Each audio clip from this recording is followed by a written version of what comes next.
সঠিক স্কিন কেয়ারের জন্য সিরাম স্কিনে যথেষ্ট গুরুত্বপূর্ণ ভূমিকা পালন করে। সিরাম কখন কিভাবে লাগাবো বা কোন সিরাম কোন স্কিনের জন্য সুইটেবল, এগুলো নিয়ে আমি আগে বিস্তারিতভাবে একটি ভিডিওতে আলোচনা করেছি। ডেসক্রিপশন বক্সে তার লিঙ্ক দেওয়া রইল।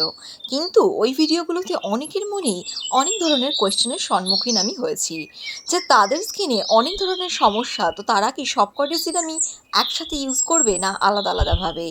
এই কনফিউশন ক্লিয়ার করার জন্যই আমার আজকের ভিডিওটা। নমস্কার, বিউটি ওয়ার্ল্ডে আরও একবার আপনাদের স্বাগত। ভিডিওটি দেখার আগে রিকোয়েস্ট রইল একটা লাইক, শেয়ার আর সাবস্ক্রাইব করবেন। ভিডিওটি শুরু করার আগে যে কথাটা বলার, যে কেউ ভিডিওটা স্কিপ করে দেখবেন না, তাহলে অনেক কথা অজানা থেকে যাবে।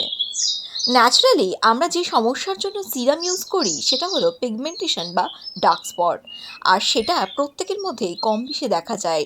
তাই সবার আগে মুখের পিগমেন্টেশন বা ডার্ক স্পট কমানোর চেষ্টা করব, আর তার জন্যই আমরা যে কোনো ভালো ব্র্যান্ডের কোজিক অ্যাসিডযুক্ত সিরাম অ্যাপ্লাই করব।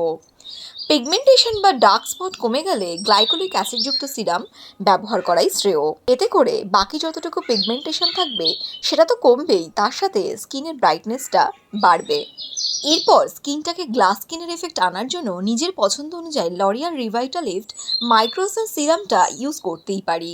এটা অপশনাল। আমি যদিও এই ব্র্যান্ডটার নাম এই কারণেই বললাম যে এর কোনো সাবস্টিটিউট আমি পাইনি। দেন স্কিন টোন লাইট করার জন্য যে কোনো ভালো ব্র্যান্ডের ভাইটামিন সি ইউজ করা যেতেই পারে।